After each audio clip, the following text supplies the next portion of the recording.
এইভাবে সারা দিন নাই রাত নাই, মোবাইলে ছবি নাচ গান, এটা শেষ পর্যন্ত তোমারে কই নিবে তুমি বলো? ইনসাফের সাথে একবার ভেবে দেখি, কোনো বিবেকবান মানুষকে জিজ্ঞেস করি যে ভাই আমি যে রাত দিন ছবি দেখি, নাচ দেখি, নারী দেখি, এর শেষ পরিণতি কি? দুনিয়াতেই পরিণতি কি, আখিরাতেই কি? ছেলেরা পাগল হয়ে গেছে এখন শাহওয়াতের কাছে, মুসলমানের ছেলে মেয়ে পাগল হয়ে গেছে শুধু এই লজ্জাস্থান বলতে একটা জিনিস, এইটার মাতলামিতে, মানে এইটার শাহওয়াতে কুত্তার মতো হয়ে গেছে, কুত্তার মতো পাগল হয়ে গেছে। সোজা এক কথা, সারা দিন নাই রাত নাই, শুধু নারী, ছবি, নাচ, জিনা, ব্যভিচারের দৃশ্য, উলঙ্গ দৃশ্য।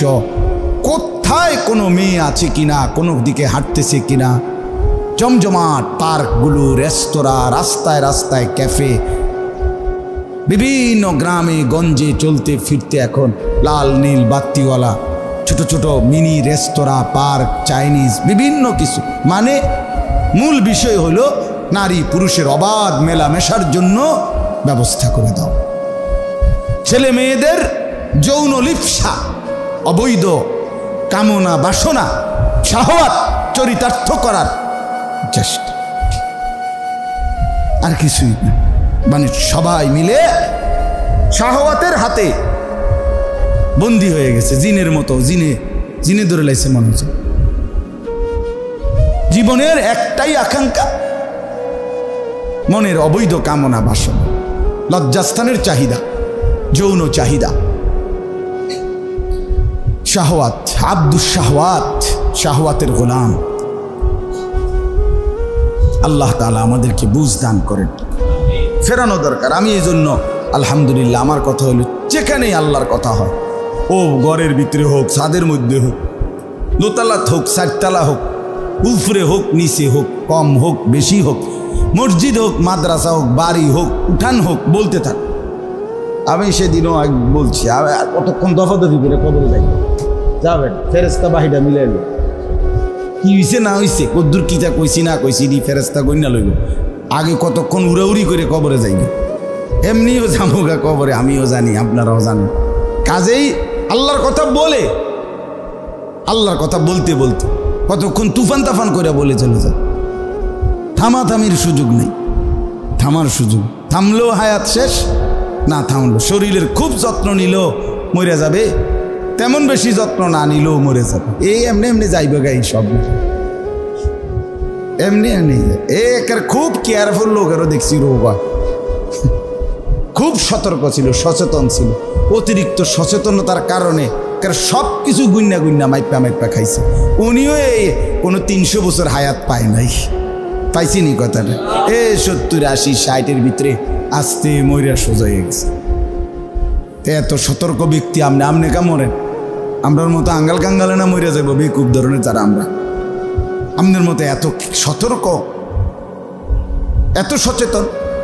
এই জন্য আল্লাহর কথা বলেন, আল্লাহর কথা বলেন, আল্লাহর কথা বলেন, বলার কোনো সুযোগ হাতছাড়া করবেন। আমি এবছর উমরার সফরে গেছি, আমার শায়েখ আরিফ বিল্লাহ হাকিমুন নফস আল্লামা মুফতি মুশতাকুন নবী সাহেব হজরতের সাথে আমারে হজে যাওয়ার জন্য একজন আলেম, একটা গ্রুপ, ওনাদের আমার শায়েখের খুব মহব্বতে, ওনারা খুব হজরতের কাছে আবদার করছে। ওনাদের সাথীরা 50-60 জন মানুষ ওই কাফেলায় হজে যাবে। তো ওনাদের যিনি মুআল্লিম, উনি খুব আবদার করছে, মহব্বত করেই বলছেন, আন্তরিকতার কারণে হজরতের কাছে, আমার শায়েখের কাছে, যে হুজুর আশরাফি হুজুরের যদি আমগোর লগে দেন আমরার একটু ফায়দা হবে, উপকার হবে। তা আমি বললাম, হুজুর আমি তো আগামী বছর আমার বিবিকে সাথে নিয়ে 25 সালে হজে যাওয়ার ইচ্ছা আমার। এই বছর 24 সালে না গেলে ভালো আছিল হুজুর, আমি তো আগামী বছর যাইতে হইব ইনশাআল্লাহ, উমরায় তো গেলাম। হুজুরে বলতে, মৌলানা 50-60 জন মানুষকে হজ্জের এই সিজনে সেবা দেওয়া, দিনের কিছু রাহবারি করা, এটাকে খেদমত মনে করেন, এটাকে একটা কাজ মনে করেন। তাই বললাম ঠিক আছে, যাবো তাইলে। ঠিক আছে, আপনি বলছেন তো যাব। আলহামদুলিল্লাহ। তো আমার আগামী 5 তারিখ আল্লাহর দয়ায় হজ্জের ফ্লাইট। এতেকাফের মধ্যে রমজানের শেষ 10 দিন, 12 রমজান উমরা থেকে আসছি, আবার 20 রমজান এতেকাফে ঢুকছি। এতেকাফ চলাকালীন একদিন রাতে আপনার 1টা-1:30 বাজে রাত্রে মসজিদে আল্লাহর ঘরে এতেকাফে রমজানে শেষ দশকে হুজুরে আমার একদিন বলতে মাওলানা আমার খুব দিল চাচ্ছে, আমারে কইতেছে শায়েখের সাথেই আমি এতেকাফ করি আজকে 11 বছর। তো এই বছরও আলহামদুলিল্লাহ আমাদের প্রায় 1200-1300 লোক এতেকাফ আমাদের সাথে করছে। ওই যে আমার এতেকাফের সাথী রাশেদ, আমার মাদ্রাসার শিক্ষক, তো আপনাদেরই এলাকার।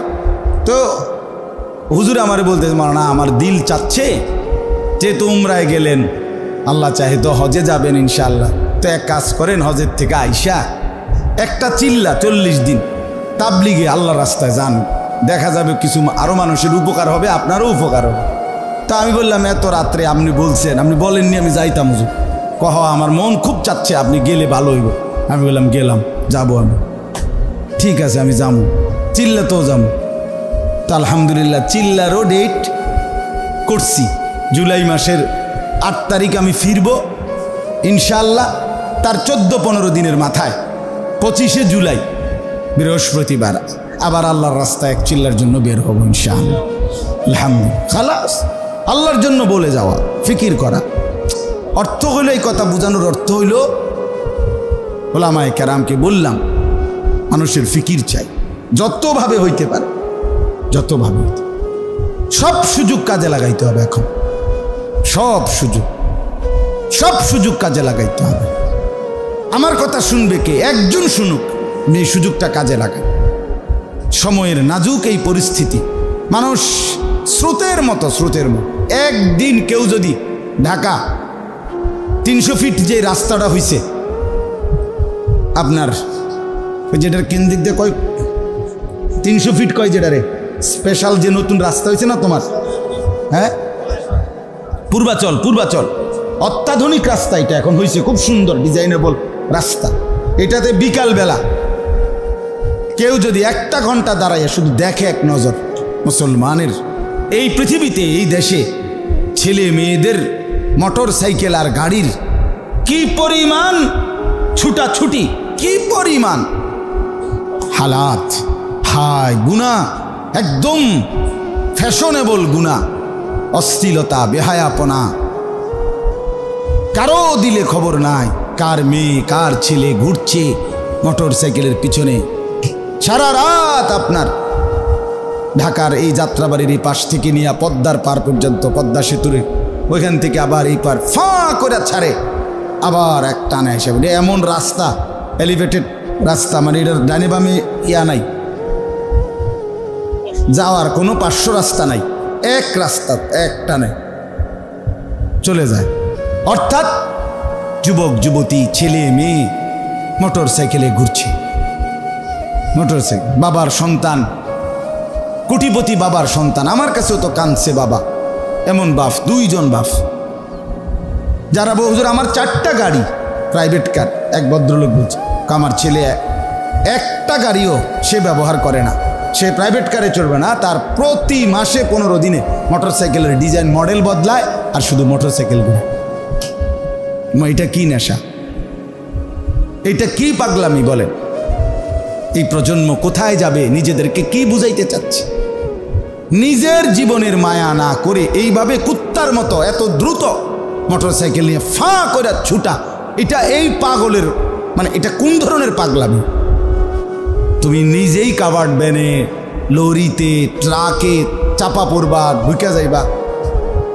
এই সেদিনও আমাদের ওই আপনার আলেখারচর বিশ্ব রোডের পরে এনে একটা স্টিল মিল আছে বিশাল, কুমিল্লা, আপনার কুমিল্লা ক্যান্টনমেন্টের পরে মোটর সাইকেল ছাড়ছে ফাঁ কইরা ফোলা, এক ওইখানের কাছে গিয়ে লরি, লম্বা লরি দিয়েছে না রাস্তা, লরি বুঝেন, যেটি দিয়া আপনার কার্গো, হ্যাঁ মালের ইয়া টানে বক্স, এডি বড় বড় লম্বা 18 চাক্কা 20 চাক্কাওয়ালা যে গাড়ি, এডি ছাফের মতো লম্বা, এগুলো এই ভিতরে ঢুকে গেছে, খালাস শেষ। তো তো কে মরল? তুই মরলি বেটা। পৃথিবীর তো কিচ্ছুই হয় নাই, সূর্য আগের মতো আগের টাইমে ডুবছে, শনিবার আগের মতোই রবিবার হয়ে গেছে, তোমার জন্য তো কিছুই থামলো না। থামলো কিছু বলেন তো? তুমি কামড়া করলা কি? নিজের হাত ভাঙ্গা লাইলা, নিজের পাও ভাঙ্গা লাইলা, নিজেরা এভাবে শেষ করে দিলা, বিনিময়ে পৃথিবীর কি হইল? তোমারে সবাই স্মরণ করবে, হ্যাঁ, তোমারে সবাই একবার ওই রাস্তার মাঝখানে তোমার প্রতীক, তোমার চিহ্ন যে এই মহান ব্যক্তি এখান দিয়ে যাওয়ার পথে অ্যাক্সিডেন্ট করে মোটর সাইকেলে লরির ভিতরে ঢুকিয়া গিয়া হ্যাঁ মারা গেছেন, আমরা তাকে কৃতজ্ঞতার সাথে যুগ যুগ ধরে স্মরণ করব। এরম তোমার কীর্ত স্মরণ করব। কাম রাইছে মানুষের, মানুষের আর কাম নাই বলে? তোমার মতো ফালতুরে কীর্ত মনে রাখবো মানুষে বলে?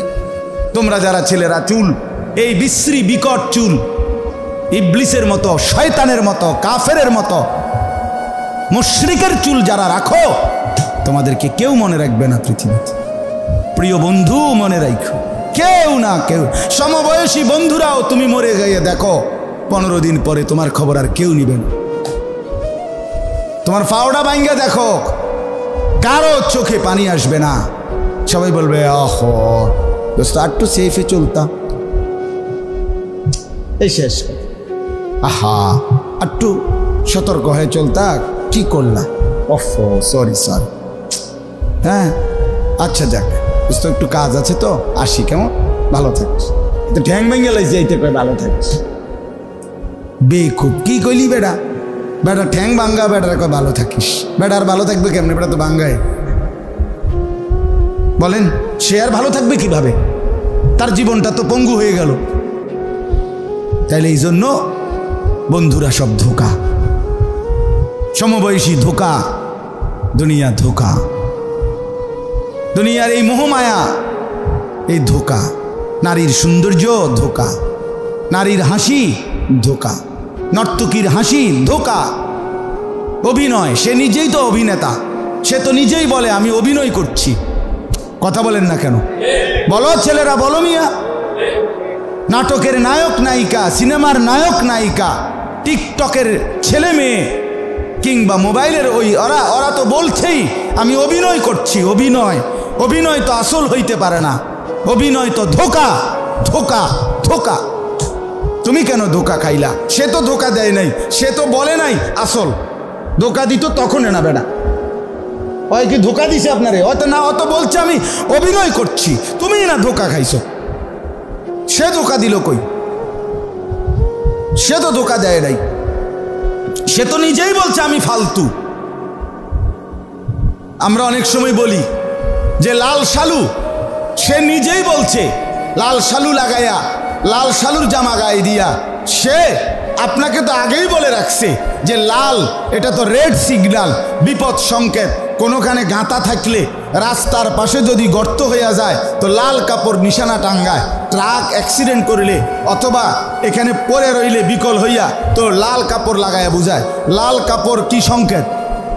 বিপদ সংকেত, রেড সিগন্যাল, বিপদ সংকেত। ও তো লাল শালুওয়ালা, লাল কাপড়ওয়ালা, জটওয়ালা, সে তো নিজেই বলতেছে আমি বিপদ সংকেত, আমার কাছে আইসো না। তো তুমি বেকুব আইলা কেন? তুমি নিজের শেষ করে দিলা কেন? তুমি তার কাছে নিজের প্রার্থনা করে শিরিক করলা কেন? নিজেকে নিজে মুশরিক বানাইলা কেন? সে তো ধোকা দেয় নাই, সে তো লাগাইয়েই রাখছে লাল কাপড়। আল্লাহ আমাদেরকে মাফ করে দেন। এই জন্য আমি অনুরোধ করলাম, আমরা প্রত্যেকে এই যে কয়জন বসছি, 1 নম্বর কথা হইল আল্লাহর কথা প্রত্যেকে যার বিবেক আছে নিজেরা ডানে বামে পরস্পর পরস্পরকে আল্লাহর দিকে ডাকেন। বলেন ইনশাআল্লাহ। সবাই বক্তা হইতে হবে জরুরি না, সবাই ওয়াইজ হইতে হবে জরুরি না, কিন্তু আল্লাহর কথা সবাই বলতে হবে। কথা বলেন না কেন? সবাই 1000 মানুষ হইতে হইব জরুরি না, আল্লাহর কথা বলতে হবে, ফেরি করতে হবে। আমরা সব আখেরাতের ফেরিওয়ালা, আমরা সব ঈমান আমলের ফেরিওয়ালা। আমাদের এই উম্মতের বৈশিষ্ট্য এটা, আমরা প্রত্যেকেরই জবান খুলতে হবে। কোরআনুল কারীমে আল্লাহ বলেন ইন্না আউওয়ালা বাইতিন উদিআ লিন-নাস, কাবা আজকে যেই কাবাকে কেন্দ্র করে লাখ লাখ আল্লাহর বান্দারা ছুটছে আল্লাহর ঘরের উদ্দেশ্যে, আল্লাহ বলেন আমি এটা বানাইছি লিন্নাস, মানুষের জন্য। কার জন্য? কাবা কার জন্য? কোরআনুল কারীমে আল্লাহ নিজে এই কোরআনের ব্যাপারে আল্লাহ বলছে হুদাল লিন্নাস, এই কোরআন হেদায়েত মানুষের জন্য। লিন্নাস কার জন্য? আল্লাহ বলেন আমি আমার রসুলকে পাঠাইছি ওমা আরসালনাকা ইল্লা কাফাতাল লিন্নাস। একই কথা, আল্লাহ বলেন আমি আমার আখিরি বন্ধুকে রসুল বানিয়েছি কাফাতাল লিন্নাস, সমস্ত মানুষের জন্য। তাইলে কোরআন লিন্নাস, সব মানুষের জন্য। নবী লিন্নাস, সব মানুষের জন্য। কাবা লিন্নাস, সব মানুষের জন্য। ইব্রাহিম আলাইহিস সালামকে আল্লাহ বলছে ইন্নী জাইলুকা লিন্নাসি ইমামা, আমি তোমাকে সব মানুষের জন্য ইমাম বানায় দিলাম। এই যে সব মানুষের জন্য। আল্লাহ কোরআনে বলছে ওয়াআযযিন ফিন্নাসি বিল হজ্জ, ইব্রাহিম সব মানুষের মাঝে তুমি হজ্জের ঘোষণা দিয়ে দাও। তাহলে কাবা লিন্নাস, মুহাম্মদ সাল্লাল্লাহু আলাইহি সাল্লাম লিন্নাস, কোরআন লিন্নাস, ইব্রাহিম লিন্নাস, এই আখিরি নবীর উম্মত উখরিজাত লিন্নাস। আমাদেরকেও আল্লাহ তাআলা বলছে তোমাদেরকেও পাঠানো হয়েছে, বানানো হয়েছে, প্রেরণ করা হয়েছে মানুষের জন্য। কাবা কার জন্য? কোরআন কার জন্য? মুহাম্মদ সাল্লাল্লাহু আলাইহি সাল্লাম কার জন্য? আমি কার জন্য? বুদিআ লিন্নাস, হুদাল লিন্নাস, কাফাতাল লিন্নাস, উখরিজাত লিন্নাস, মানুষের জন্য। মানুষের প্রতি ফিকির যার মধ্যে নাই, আমি সেদিনও বলছি মানুষ মাত্রই তার অন্যের প্রতি ফিকির আছে। প্রত্যেক মানুষ নিজের জন্যই শুধু উপার্জন করে না, তার স্ত্রী সন্তান ছেলে মেয়ে তাদের জন্যই সে কামাই রোজগারি করে, কষ্ট করে। 28 বছর বিদেশ থাকে, 18 বছর বিদেশ, 22 বছর বিদেশ। 22 বছরে যে পরিমাণ টাকা রোজগার করছে, এতগুলো টাকা তার নিজের বাঁচার জন্য, ভাত খাওয়ার জন্য লাগে না, ঠিক কি না বলেন? তাহলে বউ বাচ্চা আছে এই জন্য কষ্ট করে। তাহলে মানুষের স্বভাবের ভিতরে অন্য মানুষ, এই যে স্ত্রী সন্তান ছেলে মেয়ে, এরা তো মানুষ, মানুষ কি না? তাহলে মানুষের ভিতরেই অন্য মানুষের প্রতি কল্যাণ চাই, সে স্ত্রী হোক ছেলে মেয়ে হোক, অপরের কল্যাণ কামনা, অপরের জন্য কিছু করা, এই মানসিকতা মানুষের মধ্যে সত্তাগতভাবেই আছে, সৃষ্টিগতভাবেই আছে। মানুষ আত্মকেন্দ্রিক না, মানুষ শুধু নিজের জন্যই না। তাহলে অতএব আমরা যেহেতু এটা বুঝি যে আমি আমার জীবনে স্ত্রী সন্তান পরিবারের জন্য কিছু না কিছু করি, তো তাদের ভাত মাছ চাল ডালের ফিকির যদি আমি করি, তো তাদের ঈমান আমল আখেরাত নামাজ রোজা বন্দিগি এবং আরও একটু বেশি, যে বেশি মানবতা কল্যাণকামী, তো সে আরও মানুষদের জন্য ফিকির করবে ঈমান আমলের। এটা তো তার স্বাভাবিক দাবি, স্বাভাবিক দাবি। আল্লাহ তাআলা আমাদেরকে তৌফিক দান করে। আর আপনাদের কাছে বললাম, যুবক ভাই তোমাদের কাছে বললাম, ওয়ালা তুলকু বিআইদিকুম ইলা তাহলুকা। আল্লাহ তাআলা বলেন বান্দা নিজেকে নিজে ধ্বংসের দিকে ঠেলে দিও না। নিজেকে নিজে এইভাবে সারা দিন নাই রাত নাই মোবাইলে ছবি নাচ গান, এটা শেষ পর্যন্ত তোমারে কই নিবে তুমি বলো? ইনসাফের সাথে একবার ভেবে দেখি, কোনো বিবেকবান মানুষকে জিজ্ঞেস করি যে ভাই আমি যে রাত দিন ছবি দেখি, নাচ দেখি, নারী দেখি, এর শেষ পরিণতি কি? দুনিয়াতেই পরিণতি কি, আখিরাতেই কি? আমাদের এই বেনামাজি জিন্দিগির শেষ, তোমরা যারা ফজর জোহর আসর মাগরিব এশা দোস্ত আমার 5 ওয়াক্ত নামাজ পড়ে না, তো এটা ইনসাফের সাথে ভাবুক এর পরিণতি কি, দুনিয়ায় কি হবে, আখিরাতে কি হবে? এতটুকু ভাবনা আসবে না? মানুষ এত বোকা হবে কেন? আল্লাহ আমাদের প্রত্যেককে নিজের কর্তব্য নিয়ে ভাবার তৌফিক দান করেন। এবার একটা আয়াত, এটা শুধু তর্জমা বলছি। কোরআনুল কারীমের 17 নম্বর পারা 22 নম্বর সূরা 34 নম্বর আয়াত। আল্লাহ তাআলা বলেন ওয়ালিকুল্লি উম্মাতিন জাআলনা মানসাকান, সর্বযুগে সর্বকালে একেবারে আদম থেকে নিয়ে সর্বযুগেই আমি আল্লাহ প্রত্যেক জাতি সম্প্রদায় গোষ্ঠী সকলের জন্যই নির্ধারণ করেছি মানসাক। নির্ধারণ করেছি কি? এই শব্দটাই কোন মানসাক বলেন। হ্যাঁ, আমি প্রত্যেক উম্মতের জন্য আদম থেকে নিয়ে আমি আল্লাহ নির্ধারণ করেছি, জাআল না বানিয়েছি, নির্ধারণ করেছি, মানসাকান মানসাক নির্ধারণ করেছি। প্রশ্ন হইল মানসাক মানে কি? মানসাক অর্থ তিনটা। এক, কোরবানি। দুই, হজ। তিন, ইবাদত। এই সহজ তর্জমা। আমি আল্লাহ প্রত্যেক জাতি উম্মতের জন্য সর্বযুগে সর্বকালেই কোরবানির বিধান নির্ধারণ করেছি। আমি আল্লাহ প্রত্যেক জাতি সম্প্রদায়ের জন্যই হজ্জের বিধান নির্ধারণ করেছি। আমি আল্লাহ প্রত্যেক জাতি গোষ্ঠী উম্মত মানুষের জন্যই ইবাদত আমার হুকুম বিধিবিধান নির্ধারণ করেছি। ইবাদতবিহীন বন্দিগিবিহীন কোনো যুগেই কোনো কালের মানুষ ছিল না, যে এই সময়ের এই মানুষগুলো তার আর কোনো কাম নাই, আমি আল্লাহর কোনো হুকুম নাই, বিধিবিধান নাই, ছুটি, তোমার যেটা মনে করে তুমি সেটাই করো না, এমন ছিল, এমন কখনোই ছিল না। তাইলে এখানে আল্লাহ তাআলা তিনটা কথা বললেন। প্রত্যেক জাতির জন্যই কি ছিল? কোরবানি ছিল। বলেন না কি ছিল? প্রত্যেক জাতি। দুই নাম্বার, প্রত্যেক জাতির জন্যই হজ্জের বিধান ছিল। কি ছিল? তিন নাম্বার, প্রত্যেক জাতির জন্যই ইবাদত ছিল। অতএব মানুষ মাত্রই যুগ যুগ ধরে কোরবানি করছে, মানুষ মাত্রই যুগ যুগ ধরে হজ করছে, মানুষ মাত্রই যুগ যুগ ধরে ইবাদত করছে। এখন আসেন, প্রত্যেক মানুষের জন্য উচিত, আল্লাহ তাআলা আমার উপরে যে কোরবানি বিধান রাখছেন, মুসলমান হিসাবে ভাবাই উচিত যে এই ক্ষেত্রে দুইটা জিনিস। এক হইল কোরবানি করিলে লাভ কি, ফজিলত কি, আরেক হইল কোরবানির মাসআলা কি, কিভাবে কোন অবস্থায় কার উপরে কখন কোরবানি ওয়াজিব হয় এটা জানা। প্রত্যেক আমলের এই দুইটা দিক মুসলমানের জানা উচিত। এক হলো ফাজাইল, আরেক হলো মাসাইল। হজ্জের ফাজাইলও জানা উচিত, হজ্জের মাসাইলও জানা উচিত, ইবাদতের ফজিলতও জানা উচিত, ইবাদতের বিধিবিধানও জানা উচিত। জানা অতএব মুসলমান মাত্রই সে নামাজের ফজিলত কি এটাও জানবে, নামাজ পড়তে হয় কেমনে এটাও জানবে। এই দুইটা মিললেই সে মুসলমান।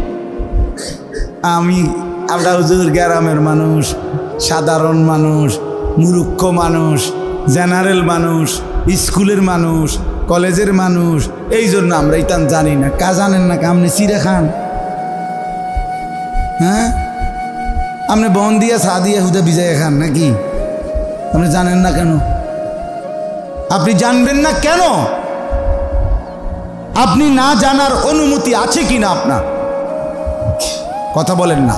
শরীয়তে মুসলমানের জন্য আল্লাহর বিধান না জানার অনুমতি আল্লাহর পক্ষ থেকে আছে কিনা? তো আপনি জানবেন না কেন? কেন জানবেন না? বিস্তারিত পরিপূর্ণ সকল বিষয়ের খুঁটিনাটি সকল ইলম একসাথে জানবে উলামায়ে কেরাম, কিন্তু আপনার প্রয়োজনে আপনার সামনে যেটুক আপনার জন্য এটুকুর বিধিবিধান, এটুকুর মর্যাদা, এটুকুর ফজিলত জানা প্রত্যেক মুসলমানের জন্য ফরজ। আপনি দোকানদারি করবেন, কমপক্ষে দোকান সম্পর্কিত ব্যবসার বিধিবিধান জানা ফরজ। আপনি চাকরি করতেন না, ঠিক আছে, চাকরির মাসলা আপনি জানলেন না, এটা আলেমরা জানবে, যারা বিস্তারিত জ্ঞান অর্জন করে ওই উলামায়ে কেরাম, এটা আরেকটা স্পেশাল গ্রুপ। কিন্তু মৌলিক জ্ঞান আপনি জানবেন না। আপনি 40 বছর বয়সে 50 বছর হয়ে গেছে, আপনি 4টা সূরা ঠিক করে পড়তে পারেন না। আলহামদুলিল্লাহ সূরাটা পড়তে পারেন না, আপনি কি ফেলাস্টিক? আপনি আত্তাহিয়াতু ঠিক মতো কইতারেন না, দোয়ায়ে কুনুত দেখতে পারেন না, আপনি হুদা ভাত, গোস্ত, চাল, ডাল, বন, বিড়ি, সিগারেট, চা, হ্যাঁ, খাইয়া দিয়ে তুবাই লাইতেছেন। কথা বলেন না কেন? আপনি কবরে যাবেন কিভাবে? জবাব দিবেন কিভাবে? কথা বলেন না কেন? কোরবানি এটার কোনো মাসালা নাই, কোরবানি এটার কোনো হুকুম নাই। কই জানবার প্রেরণা কয়জনের? মন চাইলে কোরবানি দেয়, দিবানি? দিন না দিলে কিরম হয়? এই যে 12-14 বছর দিয়ে আইতেছি, তালে তালে কোরবানি দেয়। কোরবানি কি তালে তালে ওয়াজিব হয় না শরীয়ত কর্তৃক নির্ধারিত সম্পদের মালিক হলে ওয়াজিব হয়? বলেন আপনারা। আফসোসের ব্যাপার, আফসোসের। যাকাতের মাসআলা মুসলমান শুনতেই চায় না, বুঝতেই চায় না।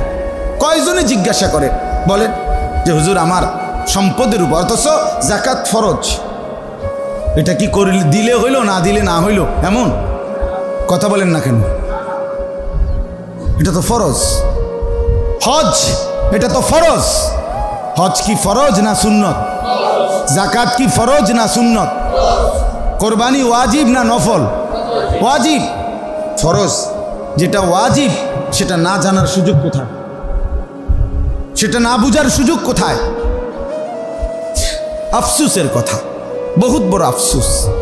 আমি এই কয়দিন ডেলি বলতেছি যে আমাদের মুসলমান অধিকাংশই যাকাত, কোরবানি, হজ এই তিনটি যেহেতু অর্থ সম্পর্কিত, মানে আর্থিক বিষয়, এগুলোর ক্ষেত্রে এগুলোর মধ্যে টাকা খরচের কি প্রশ্ন, আবার এগুলো ফরজ ওয়াজিব। তো যেহেতু টাকার বিষয়, এই জন্য ইচ্ছা কইরা গাড় নোয়াইয়া মাথায় এদিক এদিক ঘুরাইয়া আস্তে সাইড কেটটা যায়, এটা জিঙ্গায়ও না, বুঝারও চেষ্টা করে না। না এটার দরকার নাই, সব কথা মারতেন না চাই হুজুর, এই ব্যাপারে আওয়াজ নেই। কারণ এ তো জানে এটা হিসাব বুঝতাম গেলেই টাকা খরচ হইব, দিতে গেলেই টাকা খরচ হইব। হ্যাঁ, অথচ বিষয়টা এইভাবে পাশ কাটাইয়া গেলে আখেরাত মিলবে তো? কথা বলেন না। ফরজ ওয়াজিব ছেড়ে দেওয়ার কোনো সুযোগ মোমেনের জন্য আছে কি? নাই, কোনো সুযোগ নেই, কোনো সুযোগ নেই, কোনো সুযোগ নেই, কোনো সুযোগ নেই। রাসূলুল্লাহ সাল্লাল্লাহু আলাইহি ওয়াসাল্লাম হাদিসের মধ্যে ইরশাদ করেছেন, যে ব্যক্তি হজ ফরজ ছিল অথচ করলো না, মরে গেল, নবীজি বলছেন হতে পারে এটা ইহুদি মরলো অথবা খ্রিস্টান মরল। কি মুসলমান যার কাছে শুধু তার বসত ভিটার অতিরিক্ত 10 শতক 15 শতক জমি আছে, শুধু আলগা ক্ষেত, ওই মুসলমান তার পরিবারের 1.5-2 মাসের খরচ আর হজ্জের টাকা, এই দুইটা যদি ওই 12, 14, 15 শতক জমির একাংশ বিক্রি করিলে, 4 শতক 5 শতক 3 শতক বেচলে, মনে করেন 7 লাখ টাকা হজের, 2 লাখ টাকা সংসারের খরচ লাগবে 1.5-2 মাসে, এই 8-9 লাখ টাকা। যদি 12 শতক 15 শতক জমি আছে বেড়ার, আর কিছু নাই, ব্যাংকেও টাকা নাই, আলগা কিচ্ছু নাই, ফুতো বিদেশ নাই, আলগা কোনো টাকা নাই, শুধু বাড়িটা আছে আর এই জমিটা আছে, 15 শতক 12 শতক 14 শতক। ওইখানের একাংশ কিছু অংশ বেচলে সংসারের এই 2 মাসের বাজার খরচ, সংসার খরচ আর এই হজের টাকা হয়ে যাবে। এই 8-9 লাখ টাকার ব্যবস্থা হবে। আল্লাহর কসম, এই মুসলমানের উপরে হজ ফরজ। আর যদি হজ আদায় না করে মারা যায় তো রাসূল সাল্লাল্লাহু আলাইহি ওয়াসাল্লাম বলছে, তুই ইহুদি হয়ে মরলি নাকি খ্রিস্টান হয়ে মরলি আমি জানি না, উম্মত, বাকি মুসলমান হয়ে মরলি না, এটা বলে গেলাম।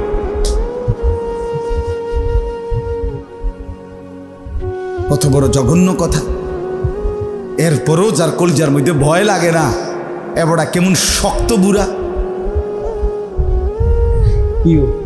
কেমন আড্ডিওলা মুসলমান, পুরাটাই তো আড্ডি, গোস্ত কো, গোস্ত হলে তো কদ্দুর নরম হইবার কথা, জোশ তো হয় না। 60 বছর হয়েছে অন্য জোশ হয় না। জোশ বুঝেননি? গোস্ত যে চুলার মধ্যে জোশ করে নরম হয় না, এবড়া তো নরম হয় না, এবড়া তো 60 বছর অনু বিড়ি খায়, এবড়া শক্ত না, পুরাটা আড্ডি। আমার মনে বুঝে মনে হয় আর গোস্ত নাই। 60 বছর বয়স, আজও দুনিয়া যায় না, লোভ যায় না। 3 ফুট বিদেশ পাঠাইছে, ওইখানে কি 3-12-36 লাখ টাকা খরচ হয়েছে না? আপনি তো ব্যবস্থা করছেন, মেয়ের বিয়ের টাকা হইল, বাড়ি ঘর টাকা হইল, সব হইল, আল্লাহর ঘরের জন্য 5টা লাখ 6টা লাখ টাকা ব্যবস্থা হলো না জীবনে কোনোদিন। হায় মুসলমান, আল্লাহ আমাদেরকে মাফ করে দেন, আল্লাহ আমাদেরকে দয়া করেন, আল্লাহ আমাদেরকে মাফ করে দেন। এই জন্য আল্লাহ তাআলা বললেন, কোরবানি সর্বযুগের আমল, হজ সর্বযুগের আমল। আর কি? ইবাদত। ছেলেরা তোমাদেরকে বলি শেষটার বিষয়, আল্লাহ তাআলা বলছে প্রত্যেক জাতির জন্য আমি ইবাদত রাখছি। অতএব মানুষ মাত্রই ইবাদত করবে, এটাই স্বাভাবিক। অতএব যার মধ্যে ইবাদত নাই, আমি এই জন্য সাফ বলি, সে কোনো মানুষ না। যার কপালে সেজদা নাই, ওই মানুষ না, ওই মানুষ। তোমরা যারা ফজরের নামাজ পড়ো না, 5 ওয়াক্ত নামাজ পড়ো না, মুসলমানের বাচ্চা, আমি বললাম তুমি মানুষ না। যার কপালে সেজদা নাই সে মানুষ না, সে মানুষ হইতে পারে না। মানুষকে আল্লাহ তাআলা ইবাদতবিহীন বানায় নাই। ওমা খালাকতুল জিন্না ওয়াল ইনসা ইল্লা লিয়াবুদুনের অর্থ হলো আমি মানুষকে বানাই নাই অন্য কোনো উদ্দেশ্যে, বানাইছি শুধুই ইবাদতের উদ্দেশ্যে। অতএব যার মধ্যে ইবাদত নাই সে মানুষ হইতে পারে না, সে মানুষের বাচ্চাই না। বলে তো সে কি? আমি কই সে কি? সে হইল গরু ছাগলের মতো একটি ডোমেস্টিক অ্যানিম্যাল, গৃহপালিত প্রাণী। এই বাড়িতে ছাগলও ফালে, তার মতো অপদার্থকেও পালে। এই বাড়িতে গরুও ফালে, আশমুরকাও ফালে, আর এই জঙ্গলিটাকেও পালে, এই বন মানুষটাকেও পালে। এখানে ওই গরু ছাগলগুলোরে খল্লি ভুসি ঘাস খাওয়ায়, আর এইটাকে, এই প্রাণীটাকে গোস্ত ভাত, মাছ এগুলো খাওয়ায়। খালাস, এতটুকুই। বাকি দুটোটাই ডোমেস্টিক অ্যানিমেল, গৃহপালিত প্রাণী। জঙ্গলে যেহেতু থাকে না এই জন্য বললাম আর কি ডোমেস্টিক, আর নয়তো তো এটা জঙ্গলের প্রাণী হইতো। এই কথা আমার শেষ। আমরা প্রত্যেকেই ফিকির করি, আমি লম্বা বিস্তারিত বলা দরকার, কিন্তু এটুকুতে সম্ভব না। আপনাদের কাছে অনুরোধ করলাম, আপনারা কোরবানির মাসআলা আপনাদের ইমাম সাহেবদের কাছ থেকে বুঝে নেন, আপনারা হজ্জের মাসআলা ভালোভাবে বুঝে নেন, আপনারা প্রত্যেকটা ইবাদতের মাসআলা ওলামায়ে কেরাম থেকে জেনে নেন। আল্লাহ তাআলা বলেন, এই হজ বলো, কোরবানি বলো, সমস্ত ইবাদত বলো, আমি যে আল্লাহ তাআলা নির্ধারণ করলাম কেন? লিয়াযকুরুসমাল্লাহ, আমার স্মরণ, আমার জিকির জিন্দা করার জন্য। কোরবানি করিলে আমার স্মরণ জিন্দা হবে, হজ্জে গেলে আমার স্মরণ জিন্দা হবে। প্রত্যেকটা ইবাদতের মধ্যে আমি আল্লাহর স্মরণ প্রতিষ্ঠিত হবে। সুবহানাল্লাহ।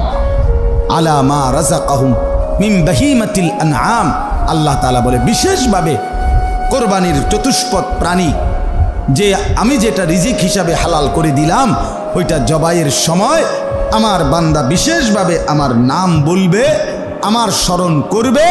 এই মহান উদ্দেশ্যে আমি আল্লাহ কোরবানির বিধান দিয়েছি, শুধু গোশত খাওয়ার জন্য নয়। গোশত তো সারা বছরে খায়।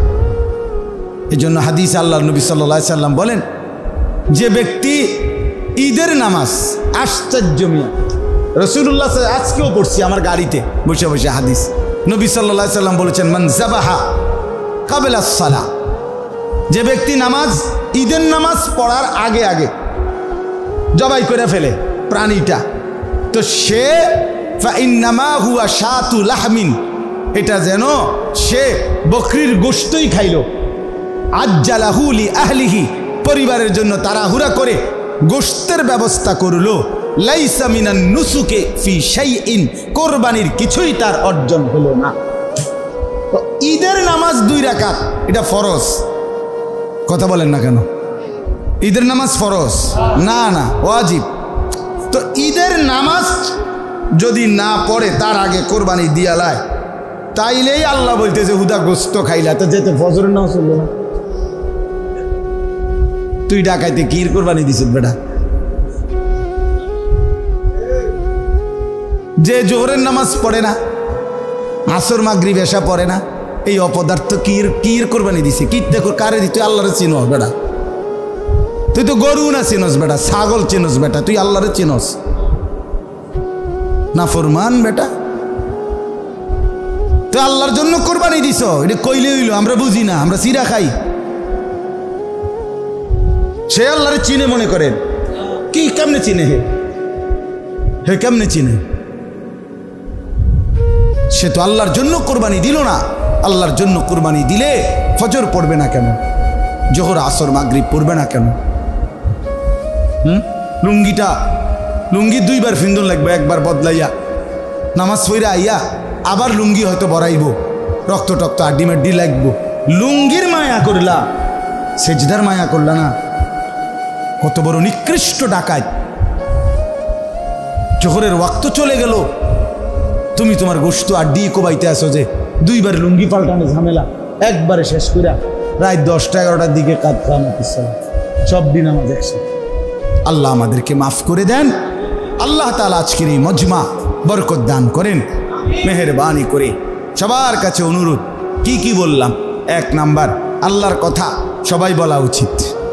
মনে আসেনি? বলেন না, কার কার বলা উচিত? সবার, যার যার সামর্থ্য অনুপাতে আল্লাহর কথা আমরা একে অপরকে বলেই যাব, ডেকেই যাব। 2 নাম্বার হলো, নওজোয়ান ছেলেরা নিজের জীবন এই খামখেয়ালি মোবাইলের আসক্তি, মোটর সাইকেলের এই হুড়াহুড়ি, ছেলে মেয়ে নারী পুরুষের এই অবাধ যৌন সম্পর্ক, অবৈধ সম্পর্ক, অবৈধ প্রেম ভালোবাসার এই ছড়াছড়ি, আমরা এর মধ্যে না জড়িয়ে নিজের জীবন নষ্ট না করি, আমরা না জড়াই, জীবনটা নইলে নষ্ট হয়ে যাবে, জীবনটা বরবাদ হয়ে যাবে। আল্লাহ তাআলা আমাদের প্রত্যেকটা ছেলেকে মেয়েকে ফিরে আসবার তৌফিক দান করেন। এই মাদ্রাসাকে আল্লাহ তাআলা কবুল করেন। আমরা যেন প্রত্যেকেই কোরবানির বিধান, হজ্জের বিধান জেনে শিখে আদায় করার চেষ্টা করি। আমার বাপ যেই চোখ আল্লাহর ঘর দেখে, রসুলের রওজা দেখে, সেই চোখ সত্যিকার অর্থে সার্থক হয়। চোখের প্রকৃত মজা, চোখের স্বাদ, চোখের সার্থকতা কালো গিলাফ দেখা, মদিনার রওজায় দাঁড়ানো, সেই জীবন সার্থক হয় যে জীবন তার পরম বন্ধুর কাছে পৌঁছতে পারে। আর তিনি আল্লাহ, তিনি রাসূলুল্লাহ সাল্লাল্লাহু আলাইহি ওয়াসাল্লাম। আল্লাহ তাআলা আমাদেরকে তৌফিক দেন, কবুল করেন, আজকের এই মজমাতে বরকত দান করেন। এশার নামাজ হবে, তারপরে আবার যথারীতি আমাদের পরম শ্রদ্ধেয় হজরত মাওলানা মুফতি দ্বীন মোহাম্মদ আশরাফ সাহেব বয়ান করবেন ইনশাআল্লাহ। সবাই জমে বসে শুনবেন এবং তখনই ইনশাআল্লাহ মুনাজাত হবে। আল্লাহ তৌফিক দান করেন, আমিন। সুবহানাল্লাহি ওয়া বিহামদিহি।